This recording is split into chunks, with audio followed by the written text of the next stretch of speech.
आज आपण सगळ्यांपेक्षा वेगळी अशी काहीतरी रेसिपी ट्राय करूया जी खूप टेस्टी लागते।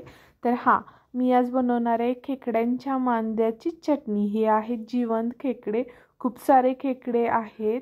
तर अशा प्रकारे खेकडा बरोबर मध्ये असा पकडून नांग्या आतल्या साईडला असे दुमडून नंतर त्याचा हात पाय व्यवस्थित मोडून घ्यायचा आहे। तर तुम्ही बघू शकता त्या दादांनी किती छान असं सिस्टमॅटिक खेकडा पकडून त्याच्या नांग्या मोडून घेतलेले आहेत आणि नांग्या मोडल्या तरी पण तो खेकडा जिवंत आहे। तुम्ही बघू शकता तो थोडा वेळ जिवंत राहतो। आता हा आहे आगाऊ खेकडा, तो खूपच मोठा खेकडा होता। तर त्याला पण त्यांनी खूप छान पद्धतीने असं पकडलं आणि त्याचे हात पाय असे मोडून घेतलेले आहेत। तर अशा पद्धतीने सगळ्या खेकड्यांचे हात पाय मोडून मधला पार्ट वेगळा ठेवायचा आहे। तर अशा पद्धतीने सगळं असं खेकडे सगळ्यात पहिल्यांदा त्याच्या नांग्या मोडून घ्यायचा, नंतर जो मधला पार्ट घ्यायचा, जो कठीण भाग आहे तो काढायचा आहे। हे बारीक बारीक दिसते ते लंगोटे असतात ते काढून घ्यायचे आहेत। नंतर एक अशी त्यांनी नांगी घेतली आणि मधला जो पार्ट आहे त्याचा म्हणजे मांद्याचा तो काढून घेतलाय त्या नांगीने। तर तो येलो पार्ट असतो त्याला खेकड्याची मांदी बोलतात। अशा पद्धतीने ते क्लीन करायचा आणि मांदी काढून घेतल्यानंतर तो पार्ट फेकून नाही द्यायचा, तर तो आपण रस्स्यामध्ये वापरायचा आहे। तर एवढा आपल्याला तो मांद्याचा येलो पार्ट झालेला मिळालेला आहे। तर त्यातला थोडासा मी रशासाठी पण ठेवलेला आहे आणि उरलेला ह्याचा आपण चटणी करायची आहे। तर आता आपण चटणी करणार आहोत। तर चटणीसाठी खूप कमी साहित्य लागतं।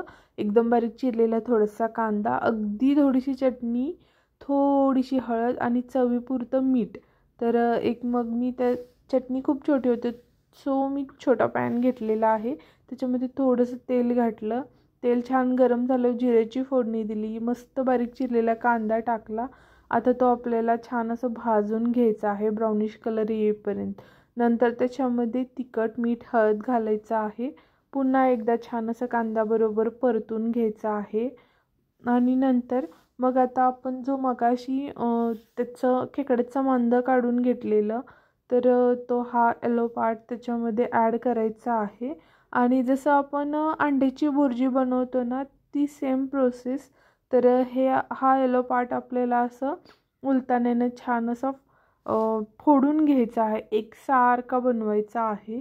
तर अशा पद्धतीने मी छान असा सगळ्या बाजूने त्याला छान एकसारखा फोडून घेतलेला आहे आणि कांद्याबरोबर आपल्याला भाजायचं आहे। तुम्ही बघू शकताय की ती मांद्यानं पण त्याचं तेल सोडलेलं आहे। सो आपला चटणी तेलकट दिसायला स्टार्ट झालेली तुम्ही बघू शकता, त्याचं तेल सुटतं आणि अशा पद्धतीने छान असं त्याला तेल सुटेपर्यंत छान असं भाजून घ्यायचं आहे। तर खूप छान अशी चटणी तयार होते आणि नंतर गॅस बंद करायचा आहे, वरतून बारीक चिरलेली कोथिंबीर ॲड करायचं आहे। परत एकदा असं छान मिक्स करून घेतलं आणि मस्तपैकी ताटात वाढून घेतलं। एक नंबर चवीला लागते, तुम्ही पण नक्की करून बघा। कदाचित यूट्यूबवर ही पहिलीच रेसिपी असेल मांद्याची चटणी अशा प्रकारे, तुम्ही पण नक्की ट्राय करून बघा।